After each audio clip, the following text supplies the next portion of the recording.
Halo semuanya, perkenalkan saya Neza Salwa dengan NIM 3022311076. Saya dari kelas 23 MSDM. Di sini saya akan menjelaskan materi dari pertemuan pertama sampai pertemuan ketujuh di kelas MSDM Global dengan dosen pengampu yaitu Bapak Robert Tua Barasa, MM.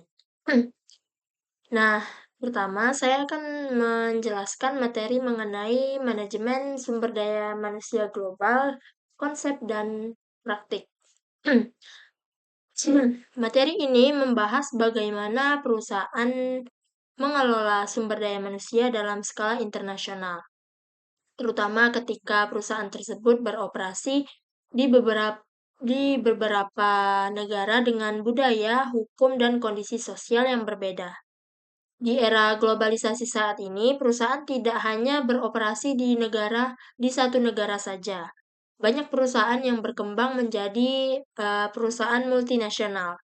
Oleh karena itu, pengelolaan sumber daya manusia juga harus dilakukan secara strategis dan menyesuaikan dengan lingkungan global. Nah, pertama kita akan membahas konsep dasar manajemen SDM global dulu nih. Manajemen SDM global adalah suatu proses pengelolaan sumber daya manusia yang dilakukan secara terencana dan strategis dalam perusahaan yang beroperasi lintas negara. Dalam praktiknya, perusahaan harus mempertimbangkan berbagai faktor seperti perbedaan budaya, sistem sosial, serta peraturan hukum yang berlaku di masing-masing negara. Nah, tujuan utama dari manajemen SDM global itu adalah menyelaraskan kebijakan sumber daya manusia dengan strategi bisnis global perusahaan.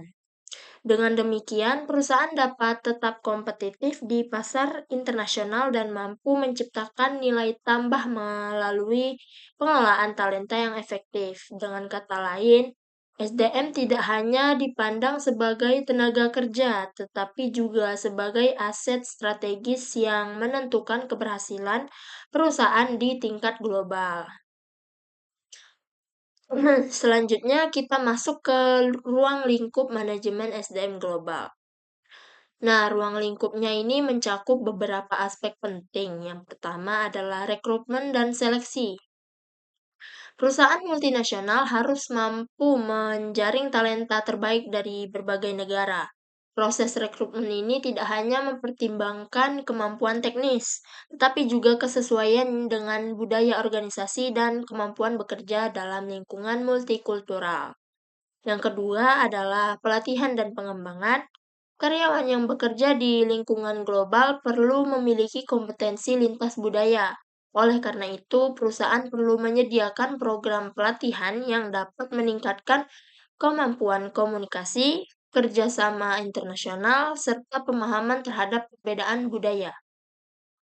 Yang ketiga adalah kompensasi dan tunjangan. Dalam konteks global, sistem penggajian harus disesuaikan dengan standar internasional sekaligus mengikuti regulasi lokal di masing-masing negara.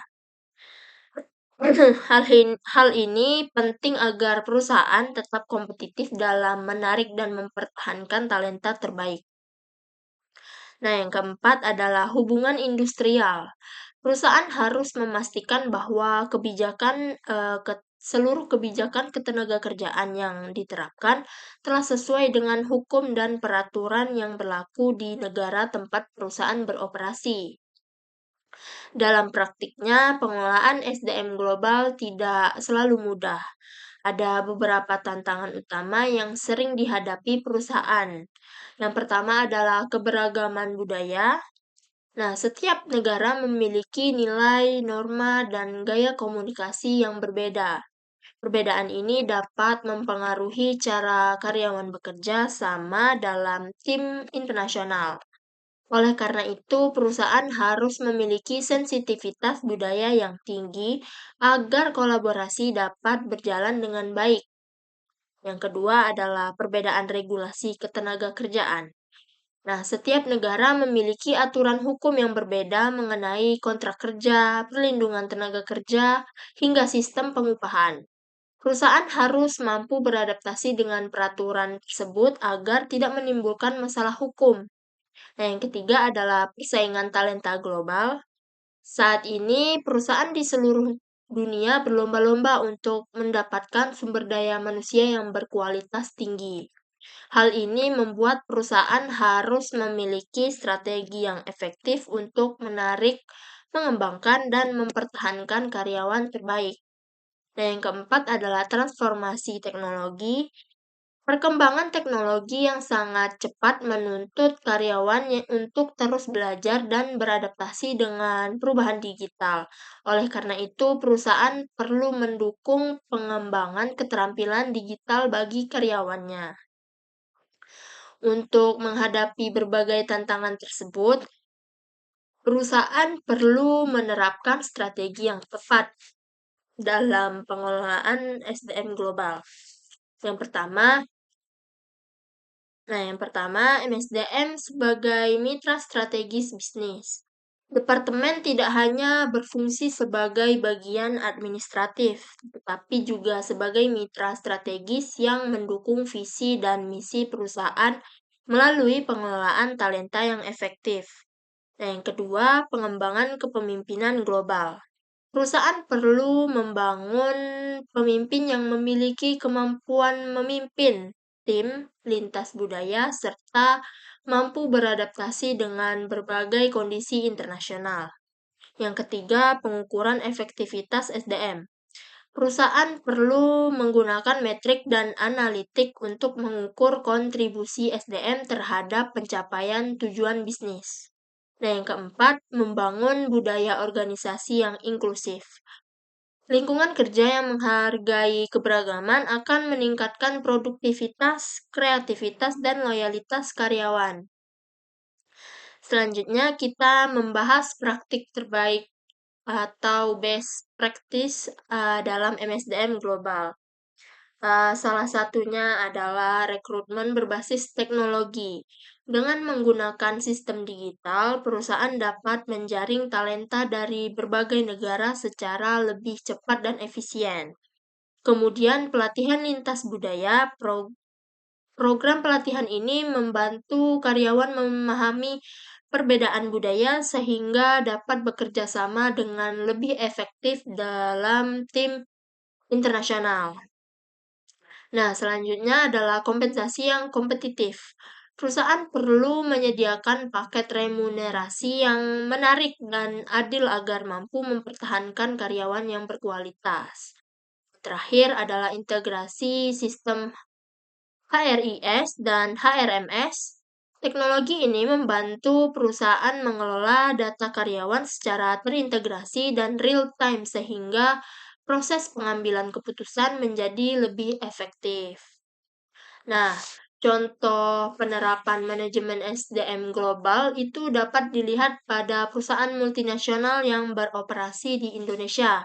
Salah satu kuncinya keberhasilan mereka adalah kemampuan beradaptasi dengan budaya lokal. Perusahaan tetap mempertahankan standar global, tetapi juga menghormati nilai-nilai budaya Indonesia. Selain itu, perusahaan juga melakukan program pelatihan yang efektif untuk meningkatkan produktivitas tim internasional serta memperkuat kerjasama antar karyawan dari berbagai negara.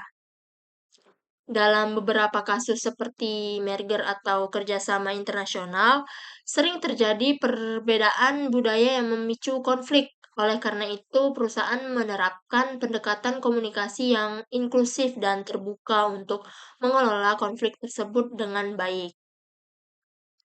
Nah, ke depannya manajemen SDM global akan terus mengalami perkembangan seiring dengan perubahan teknologi dan dinamika bisnis. Beberapa hal yang menjadi fokus di masa depan antara lain yaitu pemanfaatan teknologi AI dan digitalisasi dalam pengelolaan SDM untuk meningkatkan efisiensi kerja. Terus kepemimpinan etis dan integritas moral yang menjadi dasar kepercayaan dalam organisasi global. Ya, Ketiga, personal branding karyawan, yaitu kemampuan individu untuk membangun reputasi profesional yang dapat memberikan nilai tambah bagi perusahaan. Dan yang terakhir, strategi yang adaptif, yaitu kemampuan perusahaan untuk menyesuaikan kebijakan SDM dengan perubahan kondisi pasar global yang sangat dinamis. Nah, sebagai kesimpulan, manajemen sumber daya manusia global merupakan faktor kunci keberhasilan perusahaan dalam menghadapi persaingan global. Perusahaan yang mampu mengelola sumber daya manusia secara efektif akan memiliki keunggulan kompetitif di pasar internasional. Oleh karena itu, diperlukan strategi pengelolaan SDM yang inklusif, adaptif, serta memanfaatkan teknologi modern agar perusahaan dapat berkembang secara berkelanjutan. Selain itu, investasi dalam pengembangan talenta global juga merupakan investasi jangka panjang yang sangat penting bagi masa depan organisasi.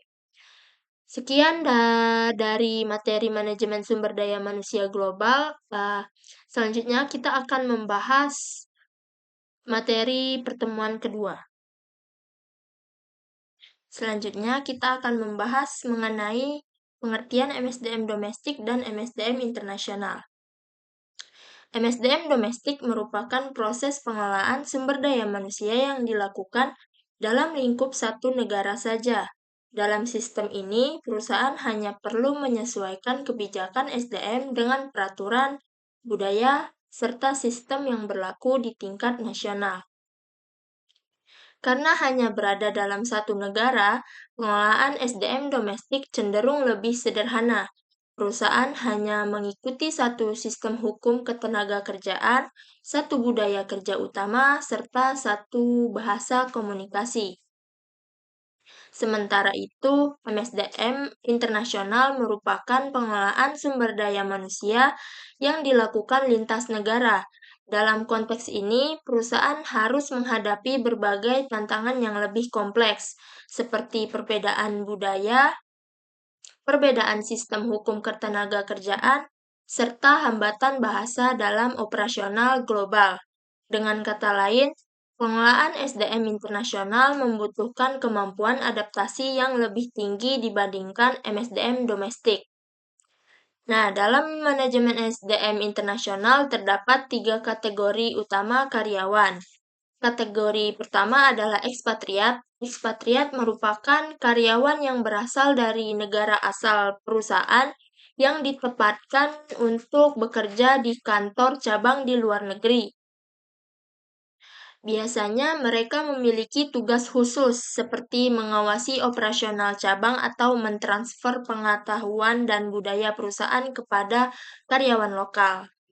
Kategori yang kedua adalah warga tuan rumah atau host country nasional. Mereka adalah karyawan lokal yang direkrut di negara tempat perusahaan beroperasi. Keunggulan dari karyawan lokal adalah mereka memiliki pemahaman yang lebih baik mengenai budaya, bahasa, dan kondisi sosial masyarakat setempat. Nah, kategori ketiga adalah warga negara ketiga atau third country nasional. Kategori ini merujuk pada karyawan yang berasal dari negara lain dan bekerja di negara ketiga. Biasanya mereka dipilih karena memiliki keahlian tertentu atau pengalaman internasional yang dibutuhkan perusahaan. Ketiga kategori karyawan ini sering digunakan oleh perusahaan multinasional untuk menciptakan kombinasi tenaga kerja yang efektif dalam operasi global. Selanjutnya, kita akan membahas perbedaan sistem hukum dan regulasi antara MSDM domestik dan internasional. Dalam MSDM domestik, perusahaan hanya perlu mengikuti peraturan ketenagakerjaan nasional yang relatif stabil dan sudah memiliki standar yang jelas.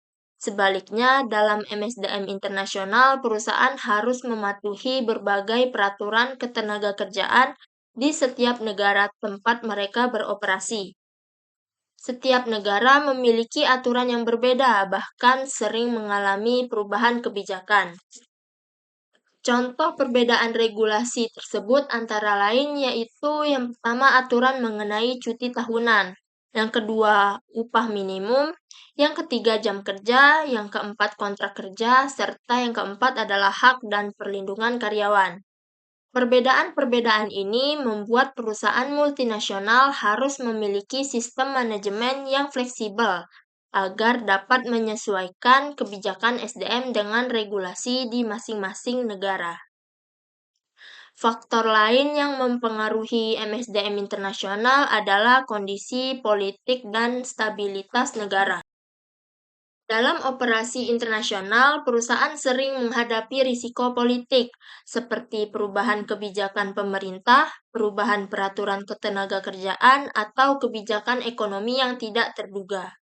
Selain itu, perusahaan juga harus memperhatikan kebijakan imigrasi yang berkaitan dengan izin kerja dan visa bagi karyawan ekspatriat. Berbeda dengan MSDM internasional, MSDM domestik biasanya beroperasi dalam lingkungan yang stabil karena hanya mengikuti kebijakan pemerintah di satu negara saja. Oleh karena itu, perusahaan global perlu memiliki strategi manajemen risiko untuk menghadapi ketidakpastian politik di berbagai negara. Sebagai contoh penerapan MSDM internasional, kita dapat melihat studi kasus perusahaan yang melakukan ekspansi bisnis ke luar negeri. Misalnya sebuah perusahaan yang membuka cabang di Jepang. Dalam proses ekspansi ini, perusahaan harus menyesuaikan kebijakan SDM dengan budaya kerja Jepang yang memiliki karakteristik tersendiri. Perusahaan kemudian melakukan beberapa langkah strategis. Yang pertama, merekrut ekspatriat yang memiliki kompetensi teknis dan kemampuan adaptasi budaya yang baik. Yang kedua, perusahaan memberikan pelatihan lintas budaya kepada karyawan agar mereka memahami etika bisnis Jepang, bahasa, serta cara berkomunikasi dengan rekan kerja dari budaya yang berbeda. Yang ketiga, perusahaan melakukan penyesuaian sistem HR agar mereka sesuai dengan regulasi ketenagakerjaan Jepang sekaligus tetap mengikuti standar global perusahaan. Dengan strategi tersebut, perusahaan dapat menjalankan operasionalnya secara lebih efektif di lingkungan internasional. Nah, perbedaan lain antara MSDM domestik dan internasional dapat dilihat dari pendekatan dalam rekrutmen dan pelatihan. Dalam MSDM domestik, proses rekrutmen biasanya dilakukan secara lokal dengan fokus pada kandidat yang berasal dari wilayah atau negara yang sama. Program pelatihan juga dirancang berdasarkan kebutuhan organisasi dalam konteks nasional. Sedangkan dalam MSDM internasional, proses rekrutmen dilakukan secara global dengan memanfaatkan talent pool dari berbagai negara. Selain itu, perusahaan juga perlu menyediakan pelatihan lintas budaya dan pelatihan bahasa asing agar karyawan mampu bekerja secara efektif dalam lingkungan internasional. Perusahaan juga perlu mengelola proses orientasi ekspatriat, yaitu persiapan karyawan sebelum bekerja di luar negeri, serta repatriasi, yaitu proses penyesuaian kembali ketika karyawan kembali ke negara asal. Nah, sebagai kesimpulan, dapat disimpulkan bahwa MSDM domestik dan MSDM internasional memiliki perbedaan yang cukup signifikan. MSDM domestik cenderung lebih sederhana karena hanya beroperasi dalam satu negara dengan sistem hukum, budaya, dan regulasi yang relatif stabil. Sementara itu, MSDM internasional memiliki kompleksitas yang lebih tinggi karena harus menghadapi berbagai tantangan seperti perbedaan budaya, regulasi, ketenagakerjaan, bahasa, serta kondisi politik di berbagai negara.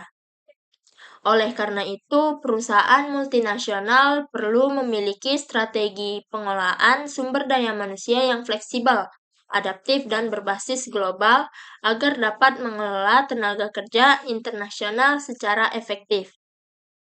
Dengan manajemen SDM yang baik, perusahaan tidak hanya mampu meningkatkan kinerja organisasi, tetapi juga dapat memperkuat daya saing dalam pasar global. Nah, setelah kita membahas materi mengenai perbandingan manajemen sumber daya manusia domestik dan internasional. Selanjutnya, saya akan membahas materi pertemuan ketiga, yaitu mengenai budaya SDM global, mengelola keberagaman untuk keunggulan kompetitif. Khususnya tentang bagaimana organisasi dapat mengelola keberagaman budaya untuk menciptakan keunggulan kompetitif. Nah, di era globalisasi saat ini, perusahaan tidak lagi hanya beroperasi dalam satu negara.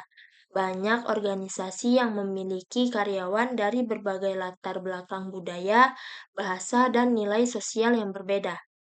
Kondisi ini tentu menjadi tantangan tersendiri, namun di sisi lain juga dapat menjadi peluang besar jika dikelola dengan baik.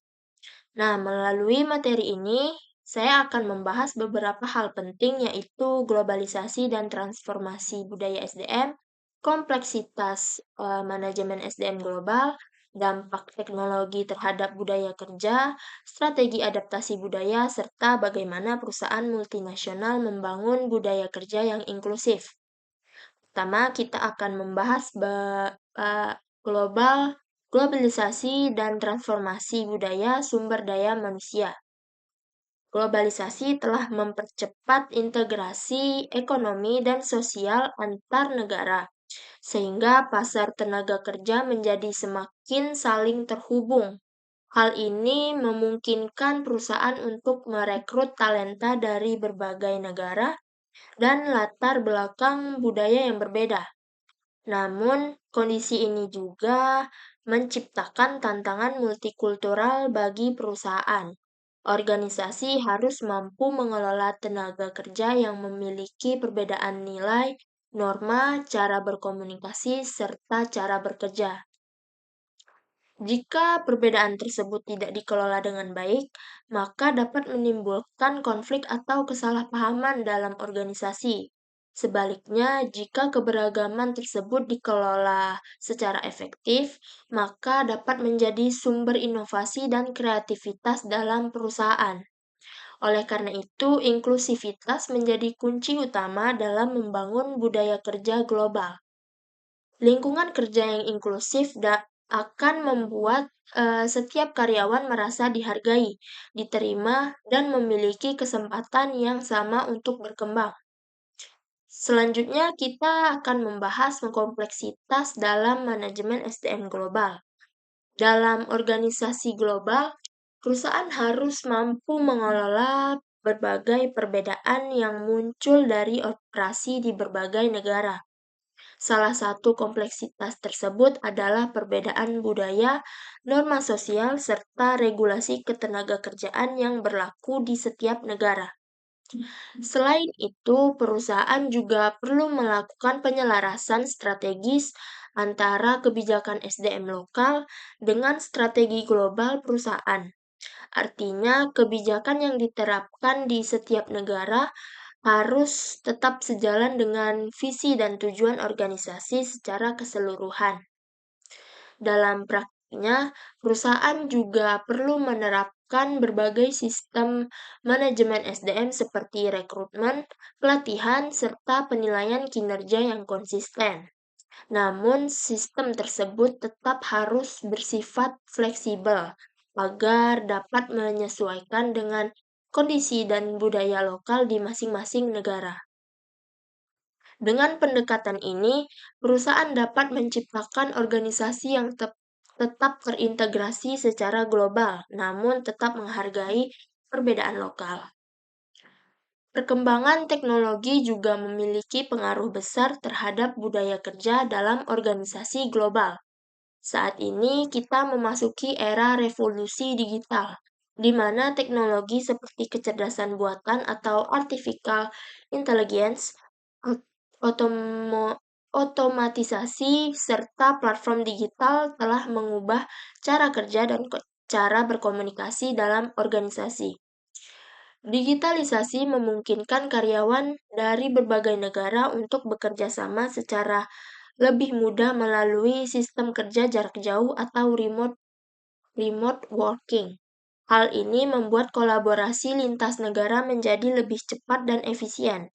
Selain itu, banyak perusahaan global yang memprediksi bahwa lebih dari 80% pekerjaan di masa depan akan membutuhkan keterampilan baru, terutama yang berkaitan dengan teknologi digital.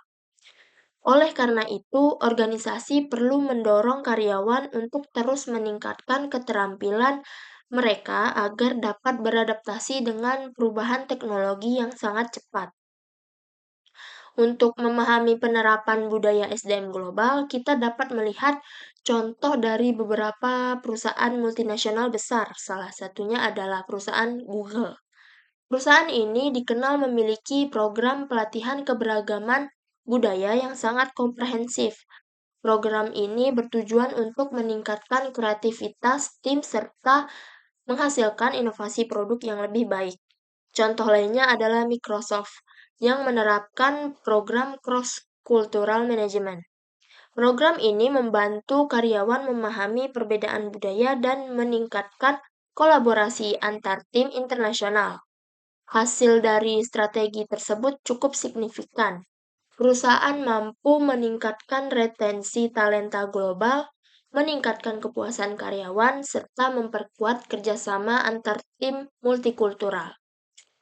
Nah, hal ini menunjukkan bahwa pengelolaan keberagaman budaya yang baik dapat memberikan dampak positif bagi kinerja organisasi. Agar dapat mengelola keberagaman secara efektif, perusahaan perlu menerapkan beberapa strategi adaptasi budaya. Strategi pertama yaitu pengembangan pemimpin global.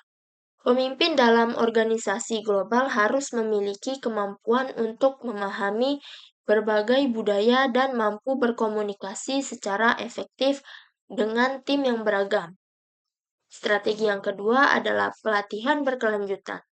Perusahaan perlu menyediakan program pelatihan yang membantu karyawan mengembangkan keterampilan profesional maupun keterampilan sosial seperti komunitas lintas budaya. Strategi yang ketiga adalah standar kompensasi yang adil. Sistem kompensasi harus disusun secara transparan dan sesuai dengan standar internasional agar dapat menciptakan rasa keadilan bagi seluruh karyawan. Dengan menerapkan strategi tersebut, perusahaan dapat menciptakan lingkungan kerja yang lebih harmonis dan produktif. Dalam era globalisasi, konseling karir juga memiliki peran yang sangat penting. Konseling karir membantu individu memahami berbagai peluang kerja yang tersedia di pasar tenaga kerja global. Selain itu, konseling karir juga dapat membantu seseorang merencanakan pengembangan karir secara berkelanjutan. Salah satu konsep penting dalam hal ini yaitu pembelajaran sepanjang hayat atau lifelong learning. Artinya, setiap individu harus terus belajar dan meningkatkan kompetensi agar tetap relevan di dunia kerja yang terus berubah. Konseling karir juga dapat membantu individu menghadapi tantangan keberagaman, termasuk dalam mengatasi diskriminasi atau perbedaan budaya di tempat kerja. Perkembangan globalisasi juga menyebabkan evolusi dalam pasar tenaga kerja global. Saat ini, mobilitas tenaga kerja menjadi semakin tinggi.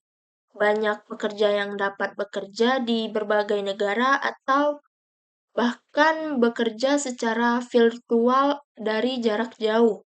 Selain itu, pasar tenaga kerja juga menjadi lebih fleksibel karena perusahaan harus mampu menyesuaikan diri dengan dinamika ekonomi global. Perusahaan ini juga berdampak pada struktur pasar tenaga kerja di Indonesia.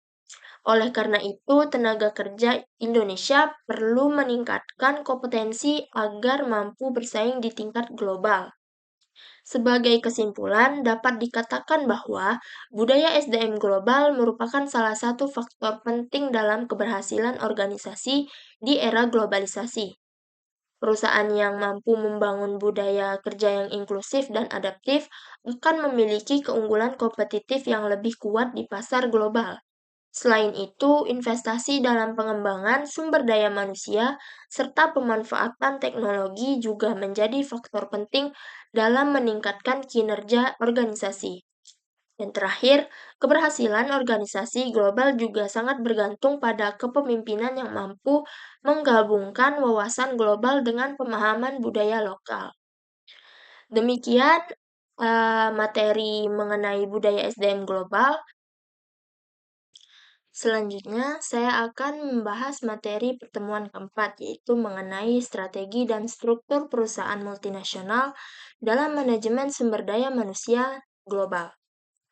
Di era globalisasi saat ini, banyak perusahaan yang memperluas operasinya ke berbagai negara. Hal ini membuat perusahaan harus memiliki strategi dan struktur organisasi yang tepat agar mendapat mengelola kegiatan bisnis secara efektif di berbagai wilayah. Melalui materi ini, kita akan membahas beberapa hal penting, yaitu konsep dasar perusahaan multinasional, perbedaan antara perusahaan multinasional dan perusahaan global, strategi bisnis global, struktur organisasi perusahaan internasional, berbagai tantangan yang dihadapi, serta peran sumber daya manusia dalam mendukung strategi global perusahaan. Pertama, kita akan membahas konsep dasar perusahaan multinasional. Perusahaan multinasional atau multinational corporation atau MNC adalah perusahaan yang memiliki kantor pusat di satu negara, namun menjalankan kegiatan bisnisnya di berbagai negara melalui cabang, anak perusahaan, atau afiliasi. Nah, jenis ini memanfaatkan berbagai sumber daya yang tersedia di berbagai negara, seperti tenaga kerja, bahan baku, pasar konsumen, serta peluang investasi. Salah satu karakteristik utama perusahaan multinasional adalah kemampuannya yang menyesuaikan strategi bisnis dengan kondisi lokal di setiap negara. Hal ini dilakukan agar perusahaan dapat memenuhi kebutuhan pasar yang berbeda-beda di setiap wilayah. Namun demikian, meskipun terdapat adaptasi lokal, perusahaan tetap mempertahankan kendali strategis di kantor pusat agar arah perusahaan tetap berkoordinasi dengan baik. Nah, selanjutnya, perbedaan antara perusahaan multinasional dan perusahaan global. Perusahaan multinasional lebih menekankan pada adaptasi lokal. Artinya, cabang perusahaan di setiap negara memiliki kebebasan untuk menyesuaikan produk, layanan, serta strategi pemasaran sesuai dengan kebutuhan pasar setempat. Dalam sistem ini, pengambilan keputusan operasional sering dilakukan secara desentralisasi. Sebaliknya, perusahaan global lebih menekankan pada standarisasi dan integrasi global. Produk, proses produksi, serta strategi pemasaran dibuat seragam di seluruh dunia.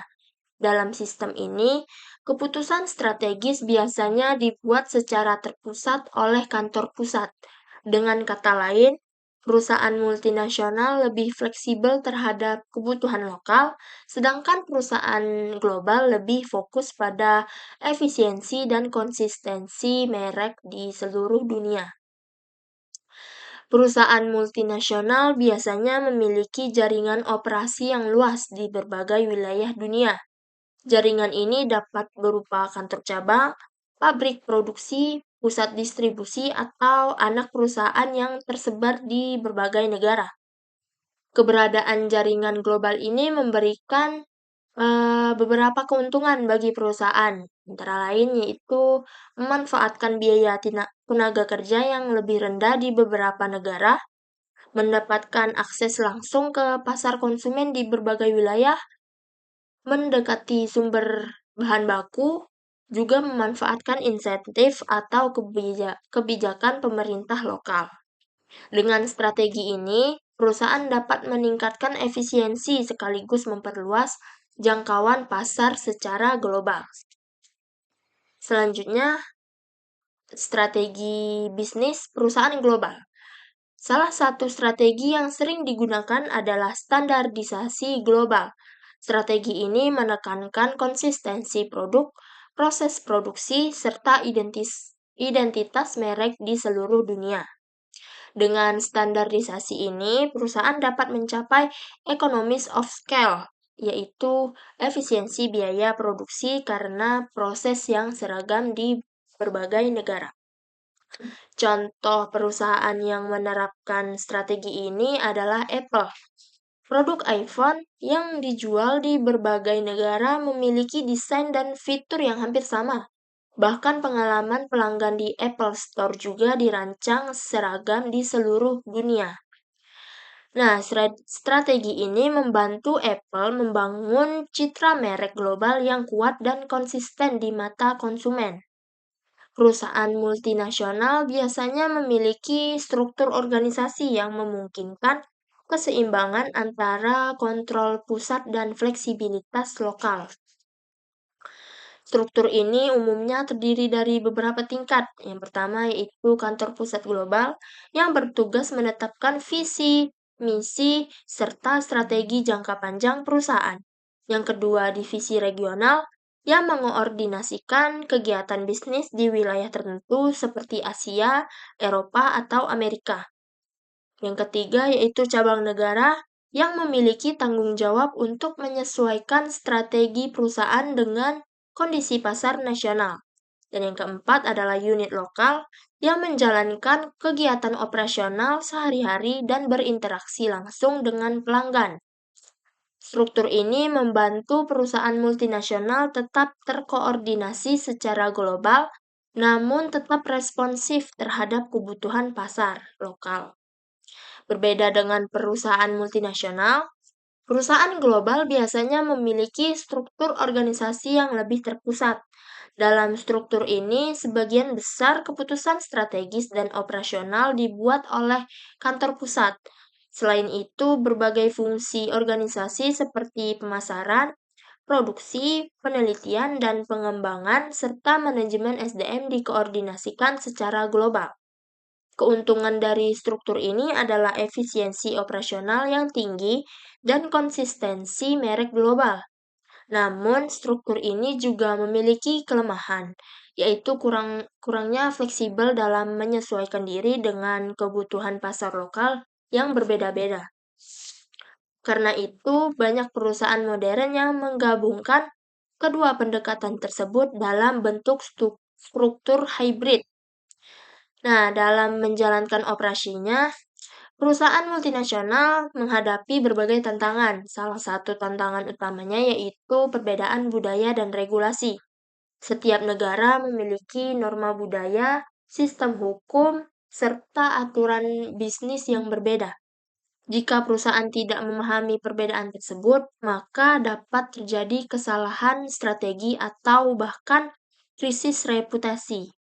Tantangan lainnya yaitu koordinasi antar cabang perusahaan, perbedaan zona waktu, bahasa, serta gaya komunikasi dapat membuat koordinasi menjadi lebih kompleks.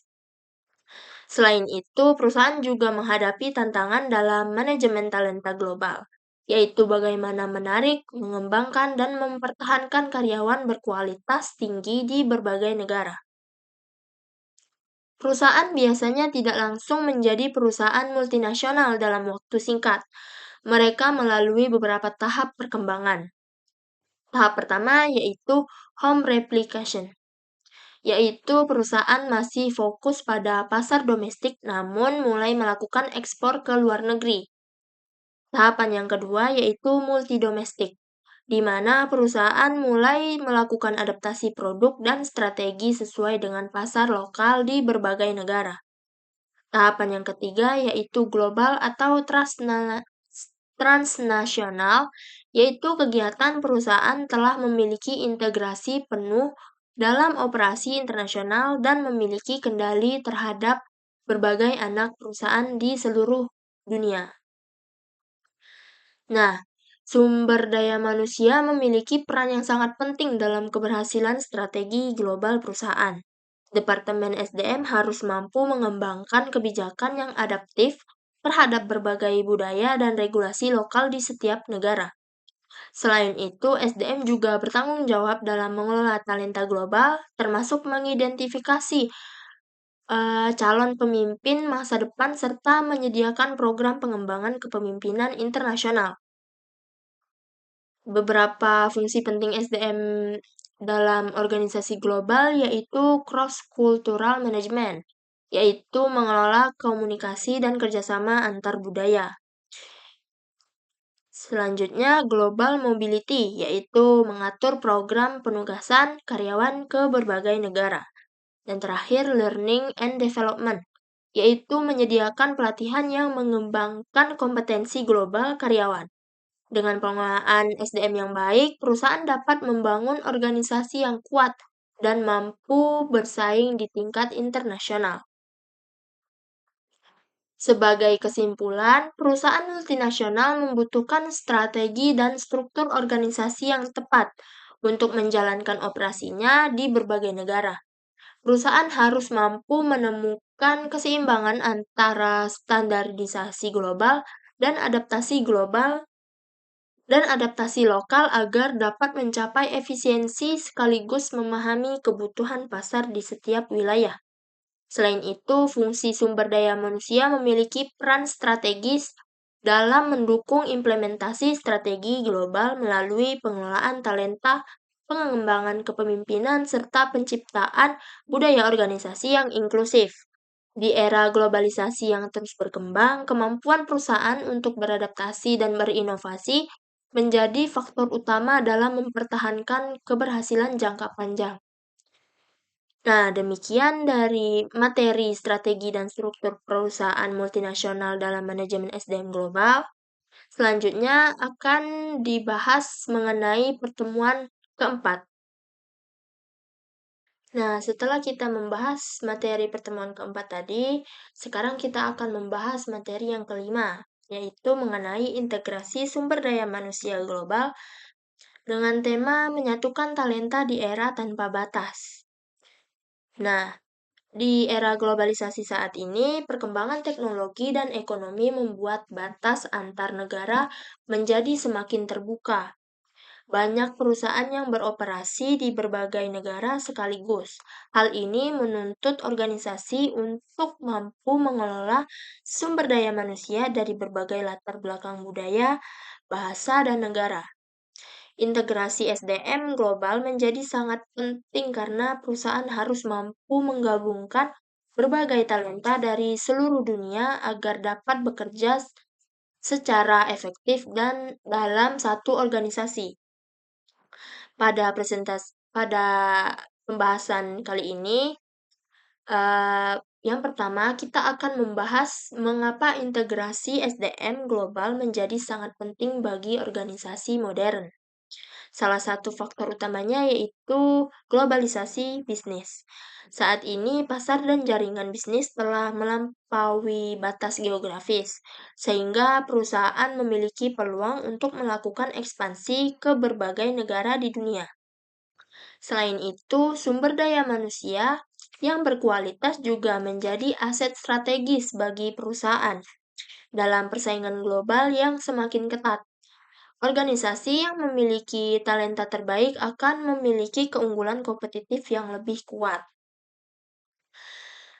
Integrasi SDM global juga memungkinkan terciptanya kolaborasi lintas budaya. Dengan bekerja sama dengan orang-orang dari berbagai latar belakang, perusahaan dapat menghasilkan ide yang lebih inovatif dan solusi yang lebih kreatif terhadap berbagai permasalahan bisnis. Oleh karena itu, perusahaan integrasi SDM global tidak hanya berfungsi sebagai proses administratif, tetapi juga sebagai strategi penting dalam pengembangan organisasi. Dalam organisasi global terdapat beberapa kategori sumber daya manusia yang memiliki peran penting. Kategori yang pertama adalah Parent Country Nasional atau PCN. Ini adalah karyawan yang berasal dari negara asal perusahaan dan ditugaskan untuk bekerja di cabang perusahaan di luar negeri.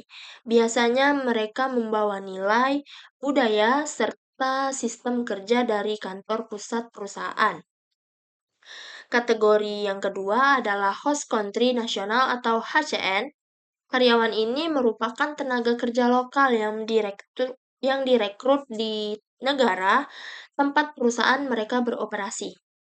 Mereka memiliki keunggulan dalam memahami budaya lokal, bahasa, serta kondisi pasar setempat. Kategori ketiga yaitu Third Country National atau TCN. Karyawan ini berasal dari negara ketiga dan bekerja di negara lain yang berbeda dari negara asal perusahaan. Mereka biasanya memiliki keahlian tertentu atau pengalaman internasional yang dibutuhkan oleh organisasi. Nah, ketiga kategori karyawan ini memiliki peran strategis dalam memperkuat kehadiran global perusahaan. Meskipun integrasi SDM global memberikan banyak manfaat, proses ini juga menghadapi berbagai tantangan. Salah satu tantangan utamanya yaitu keberagaman budaya, perbedaan nilai, norma, serta gaya komunikasi antar budaya dapat menimbulkan kesalahpahaman atau konflik dalam tim kerja internasional. Tantangan lainnya adalah adaptasi terhadap teknologi.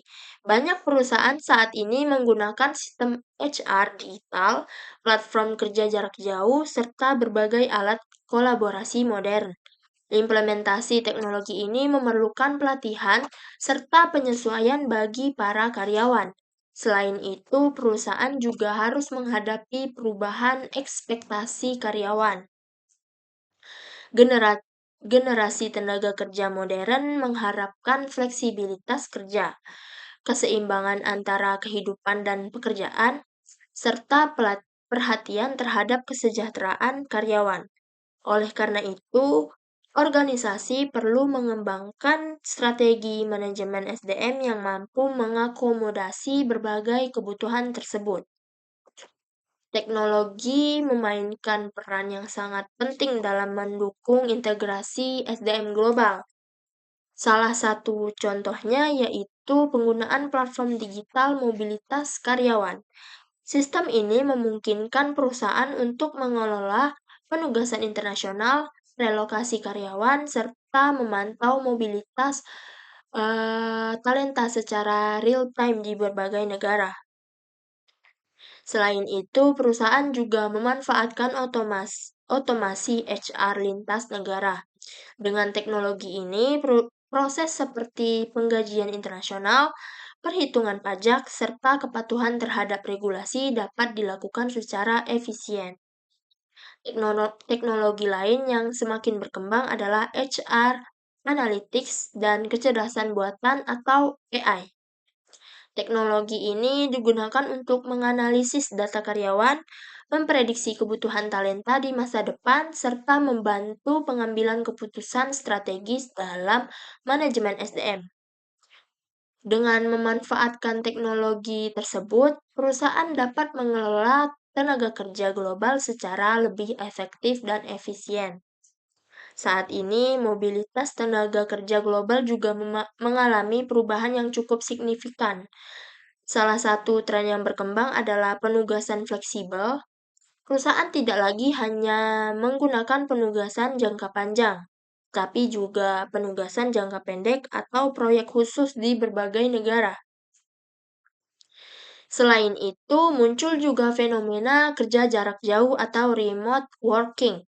Banyak karyawan yang dapat bekerja dari lokasi yang berbeda tanpa harus berada di kantor fisik. Bahkan muncul konsep digital nomad, yaitu pekerja yang bekerja secara online dari berbagai negara. Perusahaan juga mulai memberikan pengalaman kerja yang lebih personal kepada karyawan, seperti paket mobilitas yang disesuaikan dengan kebutuhan individu serta dukungan terhadap kesejahteraan karyawan. Dalam integrasi SDM global, pengelolaan keberagaman menjadi aspek yang sangat penting. Perusahaan perlu menciptakan budaya kerja yang inklusif, yaitu lingkungan kerja di mana setiap individu merasa dihargai dan memiliki kesempatan yang sama untuk berkontribusi. Selain itu, organisasi juga harus mampu menghargai perbedaan budaya sebagai sumber inovasi dan kreativitas dalam perusahaan.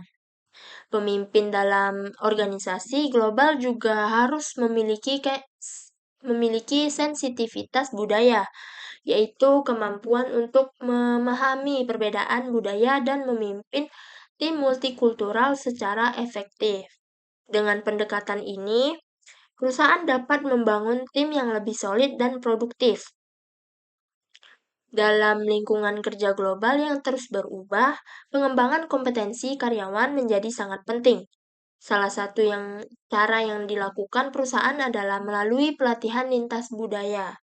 Program ini bertujuan untuk meningkatkan kemampuan komunikasi global serta pemahaman terhadap perbedaan budaya. Selain itu, perusahaan juga memanfaatkan platform e-learning global yang memungkinkan karyawan untuk belajar secara online kapan saja dan di mana saja. Pengembangan kompetensi juga difokuskan pada keterampilan adaptif, seperti kemampuan berpikir kritis, pemecahan masalah, serta kemampuan beradaptasi dengan perubahan.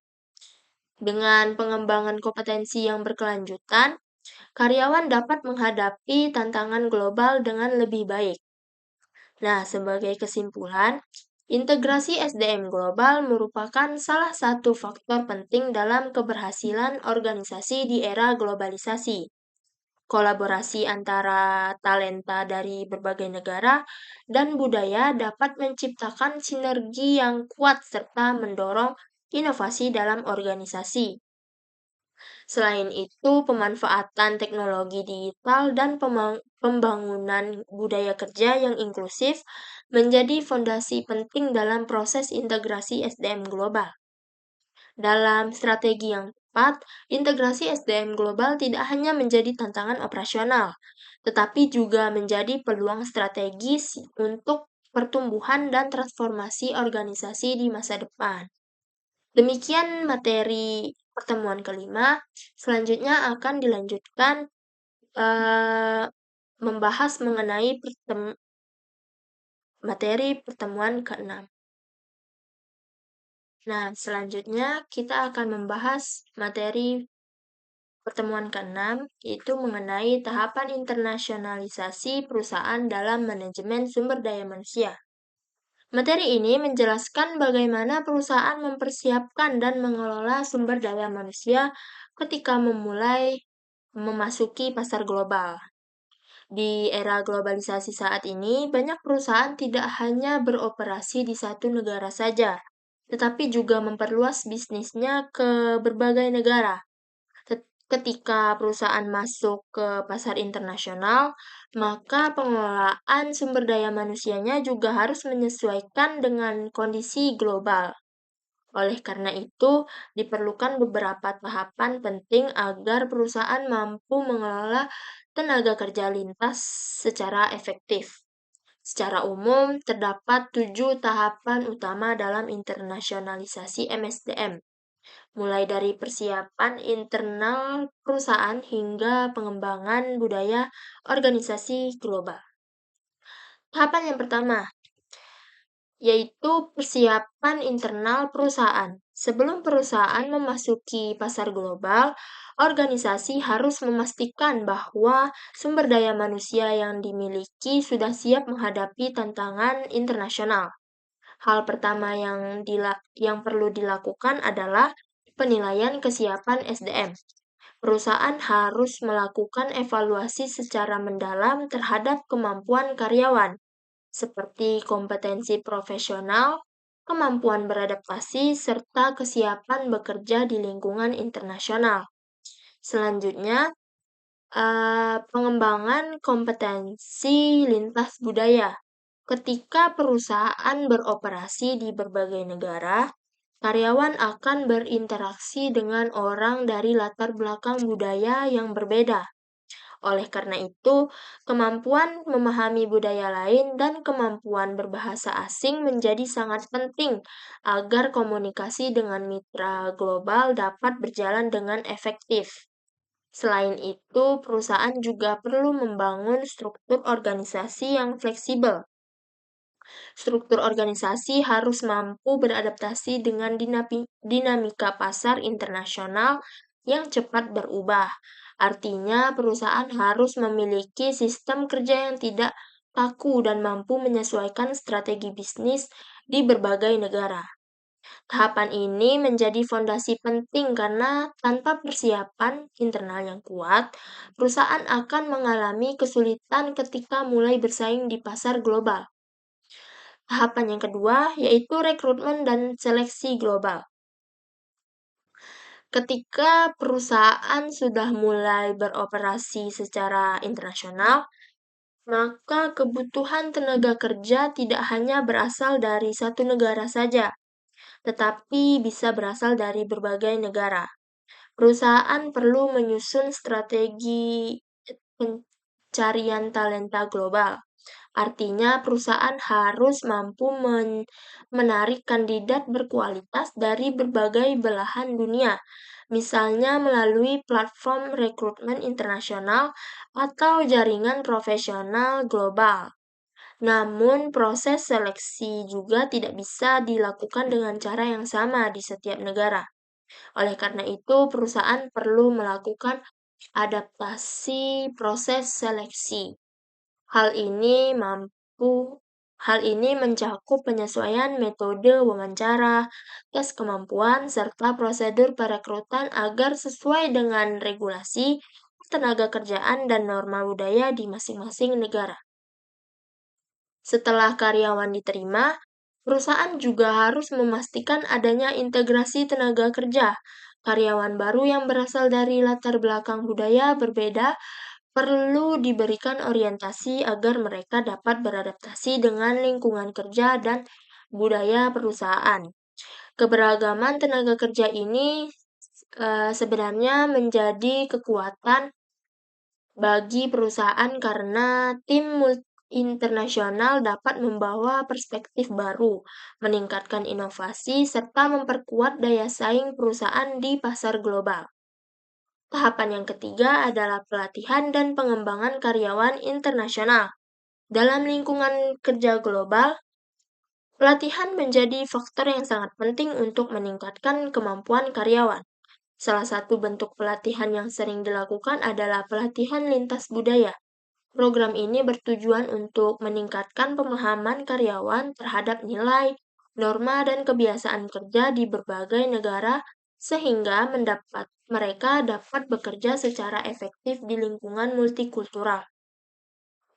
Selain itu, perusahaan juga perlu menerapkan knowledge management, yaitu sistem yang memungkinkan karyawan berbagi pengetahuan dan pengalaman kerja antar kantor di berbagai negara.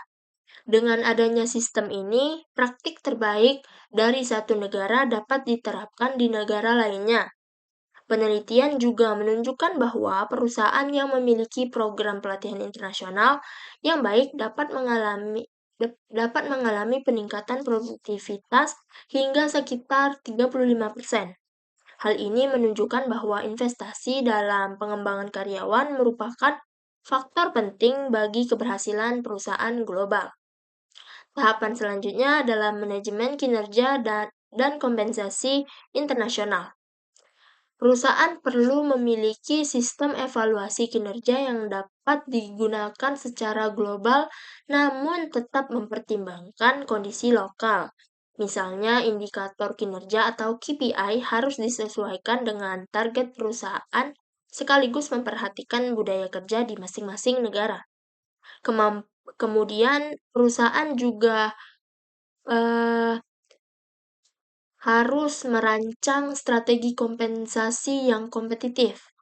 Paket gaji dan tunjangan harus disesuaikan dengan biaya hidup dan standar pasar tenaga kerja di negara tempat karyawan bekerja. Selain itu, perusahaan juga harus memperhatikan kepatuhan terhadap regulasi. Setiap negara memiliki peraturan ketenagakerjaan yang berbeda, sehingga perusahaan harus memastikan bahwa kebijakan kompensasi dan manajemen kinerja tidak melanggar hukum yang berlaku. Dengan sistem manajemen kinerja yang baik, Perusahaan dapat menjaga motivasi karyawan sekaligus memastikan bahwa tujuan organisasi dapat tercapai secara efektif. Tahapan yang kelima adalah mobilitas dan penempatan karyawan global. Dalam perusahaan internasional, seringkali karyawan ditugaskan untuk bekerja di negara lain dalam jangka waktu tertentu. Proses ini biasanya dimulai dari persiapan penugasan, di mana karyawan dipersiapkan untuk bekerja di negara tujuan. Setelah masa tugas selesai, karyawan akan kembali ke negara asal yang disebut dengan repatriasi.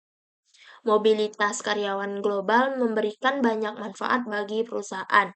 Salah satunya adalah transfer pengetahuan dan pengalaman antar kantor regional. Karyawan yang bekerja di berbagai negara juga akan memiliki perspektif global yang lebih luas. Selain itu, mobilitas ini juga dapat meningkatkan inovasi karena adanya pertukaran ide dan pengalaman dari berbagai budaya kerja yang berbeda. Namun perusahaan Eee, i namun perusahaan juga perlu memberikan dukungan kepada karyawan dan keluarganya agar mereka dapat beradaptasi dengan lingkungan yang baru. Tahap berikutnya adalah pengelolaan hubungan industrial dan kepatuhan regulasi. Dalam operasional internasional, perusahaan harus memahami hukum ketenagakerjaan di setiap negara. Hal ini mencakup peraturan mengenai hak kerja, sistem perpajakan, serta kebijakan ketenagakerjaan lainnya. Perusahaan juga perlu menjaga hubungan industrial yang harmonis dengan serikat pekerja dan pemangku kepentingan lokal. Komunikasi yang baik dapat membantu mencegah konflik antara perusahaan dan karyawan. Jika terjadi perselisihan, perusahaan harus memiliki mekanisme penyelesaian konflik yang efektif dan sensitif terhadap perbedaan budaya. Pendekatan yang tepat akan membantu menjaga stabilitas hubungan kerja dalam organisasi. Dan tahap yang terakhir adalah pengembangan budaya organisasi global. Perusahaan yang beroperasi di berbagai negara harus memiliki budaya organisasi yang mampu menyatukan karyawan dari berbagai latar belakang. Budaya ini harus bersifat inklusif dan menghargai keberagaman. Lingkungan kerja yang menghadapi perbedaan budaya akan membuat setiap karyawan merasa dihargai dan mampu memberikan kontribusi terbaiknya bagi organisasi.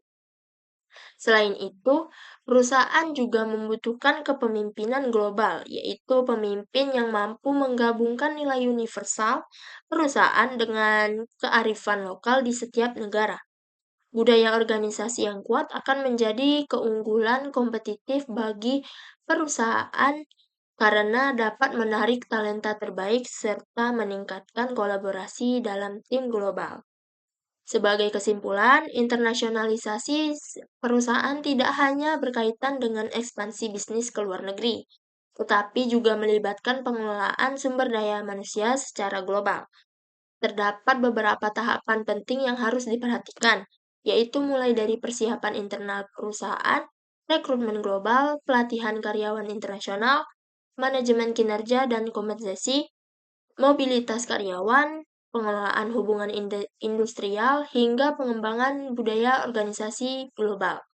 Jika perusahaan mampu mengelola semua tahapan tersebut dengan baik, maka organisasi akan memiliki keunggulan kompetitif yang lebih kuat dan mampu bertahan dalam persaingan global. Nah, itulah pembahasan mengenai tahapan internasionalisasi perusahaan dalam manajemen sumber daya manusia. Selanjutnya, kita akan membahas materi pertemuan ke-7. Setelah kita banyak membahas dari materi pertama dan materi ke-6, sekarang kita akan membahas materi yang ke-7, yaitu materi terakhir, mengenai merger dan acquisition dan aliansi internasional dalam manajemen sumber daya manusia. Di era globalisasi saat ini, perusahaan tidak hanya berkembang secara internal saja, tetapi juga sering melakukan kerjasama strategis dengan perusahaan lain. Dua bentuk strategi yang cukup sering digunakan adalah merger dan acquisition atau yang sering disingkat M&A. M&A, serta aliansi internasional. Strategi ini tidak hanya berdampak pada aspek bisnis atau keuntungan perusahaan saja, tetapi juga sangat berpengaruh terhadap pengelolaan sumber daya manusia di dalam organisasi. Oleh karena itu, MSDM memiliki peran penting dalam memastikan proses integrasi antar perusahaan dapat berjalan dengan baik. Pada materi ini, kita akan membahas mengapa M&A dan aliansi internasional penting dalam MSDM. Contoh studi kasus perusahaan global, tantangan yang dihadapi, serta strategi yang dapat dilakukan agar proses integrasi berjalan sukses. Yang pertama, kita perlu memahami mengapa merger, akuisisi, dan aliansi internasional menjadi penting dalam pengelolaan sumber daya manusia. Salah satu alasan utamanya adalah integrasi global. Ketika dua perusahaan dari negara atau budaya yang berbeda bergabung, maka akan terjadi proses integrasi organisasi. Dalam proses ini, sumber daya manusia dari kedua perusahaan harus mampu bekerja sama dan menyesuaikan diri dengan budaya organisasi yang baru. Integrasi ini sebenarnya dapat menjadi peluang besar bagi perusahaan karena dapat menciptakan ekosistem SDM yang lebih kuat dan lebih beragam. Keberagaman tersebut dapat menghasilkan ide baru, inovasi, serta pendekatan kerja yang lebih kreatif. Selain itu, merger dan aliansi juga dapat meningkatkan keunggulan kompetitif perusahaan. Dengan bergabung atau bekerja sama dengan perusahaan lain, organisasi dapat memperoleh akses terhadap teknologi baru, pengalaman manajemen yang berbeda, serta praktik terbaik dalam pengelolaan sumber daya manusia. Hal ini membuat perusahaan menjadi lebih siap menghadapi persaingan di pasar global yang semakin kompetitif. Untuk memahami konsep ini, agar lebih jelas, kita bisa melihat salah satu contoh dari perusahaan global, yaitu MCD atau Merck. MCD merupakan perusahaan farmasi dan bioteknologi internasional yang sering melakukan akuisisi strategis untuk memperkuat kemampuan riset dan pengembangan produknya. Pada tahun 2024, misalnya MSD melakukan akuisisi terhadap perusahaan bioteknologi seperti Pandion Therapeutics dan Imago Bioscience. Tujuan dari akuisisi ini adalah untuk memperkuat pipeline inovasi serta meningkatkan kemampuan penelitian di tingkat global. Namun yang menariknya lagi, proses akuisisi ini tidak hanya berkaitan dengan teknologi atau produk saja, tetapi juga berkaitan dengan integrasi talenta global. Ketika perusahaan mengakuisisi organisasi lain, maka secara otomatis perusahaan juga memperoleh para peneliti, ilmuwan, serta tenaga ahli yang sebelumnya bekerja di perusahaan tersebut. Integrasi talenta inilah yang kemudian menjadi bagian penting dari strategi MSD dalam meningkatkan kapabilitas sumber daya manusia. Selain itu, MSD juga menerapkan model kolaborasi yang dikenal sebagai Business Development and Licensing atau BDNL. Model ini memungkinkan perusahaan membangun ekosistem kolaborasi internasional yang mendorong inovasi berkelanjutan. Melalui pendekatan ini, perusahaan tidak hanya mengandalkan sumber daya internal saja, tetapi juga memanfaatkan jaringan global untuk meningkatkan kemampuan organisasi. Selain merger dan akuisisi, perusahaan juga sering membangun aliansi internasional. Aliansi internasional merupakan bentuk kerjasama antara dua atau lebih organisasi dari negara yang berbeda untuk mencapai tujuan bersama, tanpa harus bergabung secara penuh seperti dalam merger. Dalam konteks MSDM, aliansi internasional memberikan banyak manfaat. Yang pertama adalah riset kolaboratif. Perusahaan dapat melakukan penelitian bersama dengan organisasi lain untuk mengembangkan produk atau teknologi baru. Kerjasama ini juga memungkinkan terjadinya transfer pengetahuan dan teknologi antar organisasi. Yang kedua adalah pengembangan kepemimpinan global. Ketika perusahaan bekerja sama dengan organisasi dari negara lain, para manajer dan pemimpin perusahaan akan belajar untuk bekerja dalam lingkungan lintas budaya. Hal ini membantu meningkatkan kemampuan kepemimpinan global. Yang ketiga adalah pembentukan pusat inovasi internasional. Misalnya, perusahaan global sering membangun pusat penelitian dan pengembangan di berbagai kota besar dunia seperti Boston, South San Francisco, atau Rahway. Tempat-tempat ini menjadi pusat kolaborasi bagi para ilmuwan dan profesional dari berbagai negara. Melalui aliansi internasional, perusahaan dapat memperluas jaringan global sekaligus meningkatkan kompetensi sumber daya manusia. Meskipun memiliki banyak manfaat, proses merger, akuisisi, maupun aliansi internasional juga menghadapi berbagai tantangan. Salah satu tantangan terbesar adalah perbedaan budaya organisasi. Setiap perusahaan memiliki nilai, kebiasaan kerja, serta gaya kepemimpinan yang berbeda. Ketika dua organisasi bergabung, perbedaan ini dapat menimbulkan konflik jika tidak dikelola dengan baik. Selain itu, terdapat juga tantangan terkait regulasi tenaga kerja. Setiap negara memiliki aturan ketenagakerjaan yang berbeda, sehingga perusahaan harus menyesuaikan kebijakan sumber daya manusia dengan hukum yang berlaku di negara tersebut. Tantangan lainnya adalah manajemen perubahan. Proses merger atau akuisisi seringkali menyebabkan perubahan besar dalam struktur organisasi, sistem kerja, bahkan posisi pekerjaan karyawan. Perubahan ini bisa menimbulkan ketidakpastian atau resistensi dari karyawan.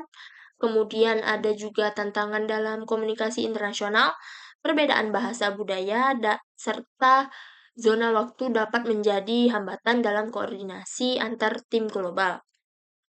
Selain itu, perusahaan juga harus memastikan kepatuhan terhadap standar etika dan regulasi internasional agar tidak menimbulkan masalah hukum di kemudian hari. Agar proses merger, akuisisi, maupun aliansi internasional dapat berjalan dengan sukses, perusahaan perlu menerapkan strategi MSDM yang tepat. Strategi pertama yaitu due diligence sumber daya manusia. Dalam tahap ini, perusahaan melakukan analisis mendalam terhadap budaya organisasi, kompetensi karyawan, serta potensi talenta yang dimiliki oleh perusahaan target.